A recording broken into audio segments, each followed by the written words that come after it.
हमने अपने previous lectures में स्टडी किया था कि इलेक्ट्रोमैग्नेटिक वेव्स का सोर्स क्या होता है, उनकी टोटल एनर्जी कितनी होती है और इलेक्ट्रोमैग्नेटिक वेव्स की जो टोटल एनर्जी है उसमें किस किस का कंट्रीब्यूशन होता है, मींस इलेक्ट्रिक फील्ड का और मैग्नेटिक फील्ड का। इंटेंसिटी के बारे में भी हमने पढ़ लिया। तो आज के लेक्चर में हम देखते हैं इलेक्ट्रोमैग्नेटिक वेव्स का मोमेंटम क्या होता है। तो अभी तक हमें एनर्जी का ये वाला फॉर्मूला पता था कि energy is equal to mc²। अब इलेक्ट्रोमैग्नेटिक वेव्स के केस में हम एनर्जी को रिप्रेजेंट करते हैं U से। तो U का फॉर्मूला क्या आ गया, U is equal to mc²। कोई कंपल्सरी नहीं है कि U से ही रिप्रेजेंट करना है, E से कर दिया तो गलत हो जाएगा। अपनी मर्जी से, अगर हम E से बोल रहे हैं तो E से लिख दो कि E is the energy of electromagnetic waves.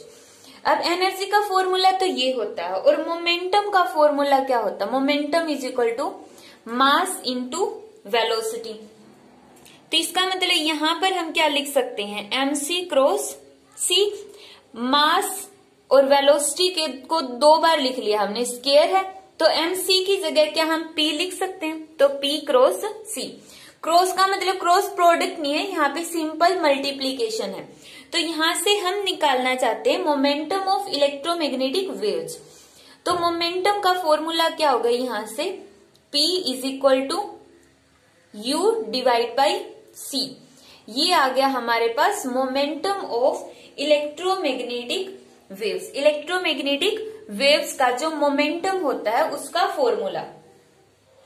अब नेक्स्ट इसमें आता है कि जो इलेक्ट्रोमैग्नेटिक वेव्स हैं, अगर किसी सरफेस के ऊपर हमने फॉल करवाई और वो जो इलेक्ट्रोमैग्नेटिक वेव्स हैं वो एब्जॉर्ब हो गई, तो इसका मतलब वो जो सरफेस है उसने इस एनर्जी को एब्जॉर्ब कर लिया।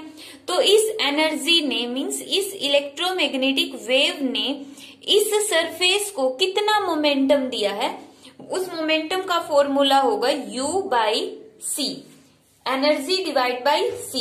यही क्या होगा, momentum delivered to the surface. Means जो ये इलेक्ट्रोमैग्नेटिक वेव्स इस पर फॉल हुई तो इस सरफेस ने इसकी एनर्जी को एब्जॉर्ब कर लिया, तो इसका मतलब इन इलेक्ट्रोमैग्नेटिक वेव्स ने इस सरफेस को इतना मोमेंटम डिलीवर कर दिया है।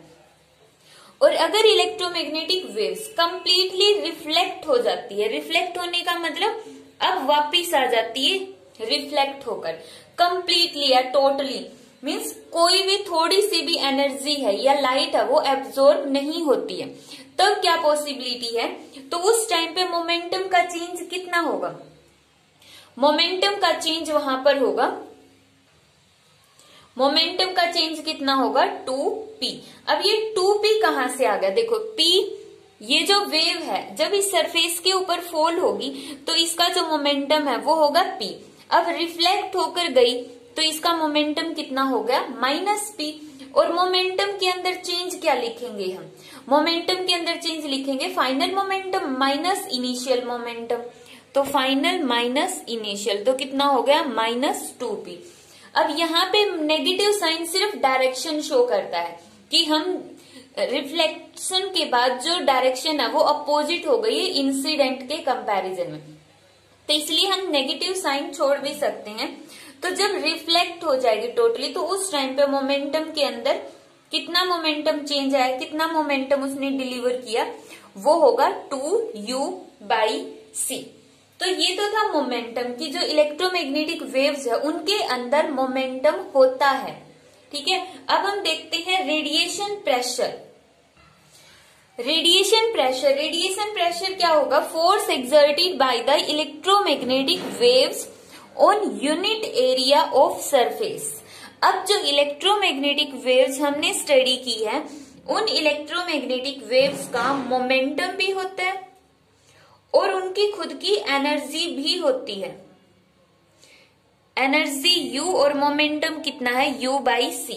अब उनकी एनर्जी भी है, मोमेंटम भी है, इस वजह से जो इलेक्ट्रोमैग्नेटिक वेव्स हैं वो प्रेशर डालती है और जिसकी वजह से अब वो खुद रेडिएशन है, इसलिए उनके द्वारा एक्सर्ट किया गया प्रेशर क्या कहलाएगा, रेडिएशन प्रेशर।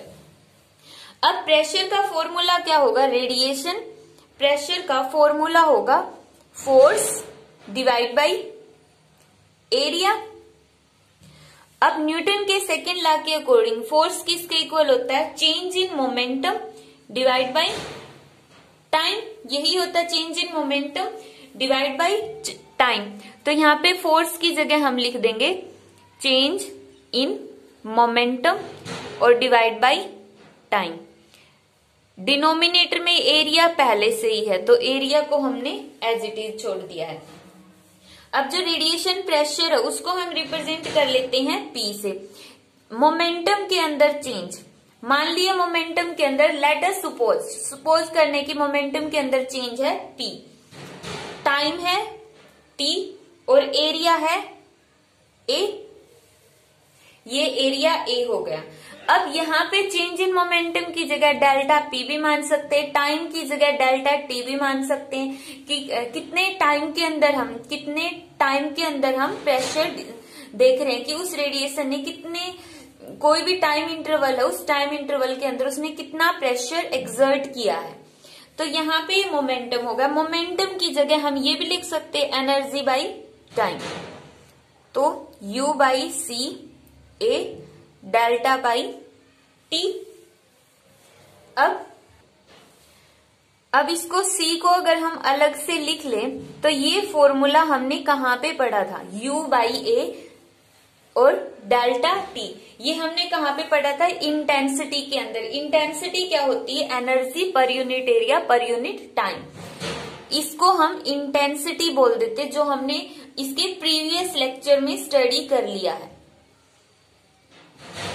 तो इंटेंसिटी इसकी जगह I और डिवाइड बाई C।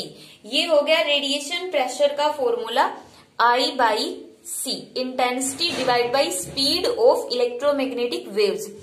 अब कोई भी इलेक्ट्रोमैग्नेटिक वेव हो उसकी स्पीड कितनी होगी? 3 × 10⁸ मीटर पर सेकेंड। अब सबसे पहले जो ये रेडिएशन प्रेशर है ये किसने डिस्कवर किया था? ये किसने कैलकुलेट किया था? 1903 के अंदर अमेरिका के 2 साइंटिस्ट थे, निकोल्स एंड हल। निकोल्स और हल ये 2 साइंटिस्ट थे। इन्होंने विजिबल लाइट के लिए कैलकुलेट किया था। कौन सी लाइट के लिए कैलकुलेट किया था?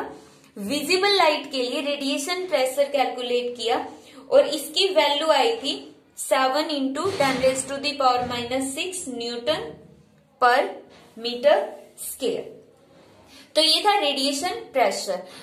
अब इसका एक लेक्चर और रहता है हमारा, वो है हर्ट्ज एक्सपेरिमेंट, कि जो हर्ट्ज है उसने कम्युनिकेशन के अंदर इलेक्ट्रोमैग्नेटिक वेव्स को कैसे यूज किया था या किस तरह से उसने कम्युनिकेशन सिस्टम है वो एस्टेब्लिश किया था यूजिंग इलेक्ट्रोमैग्नेटिक वेव्स। ठीक है, तो उसको हम अपने नेक्स्ट लेक्चर के अंदर स्टडी करेंगे।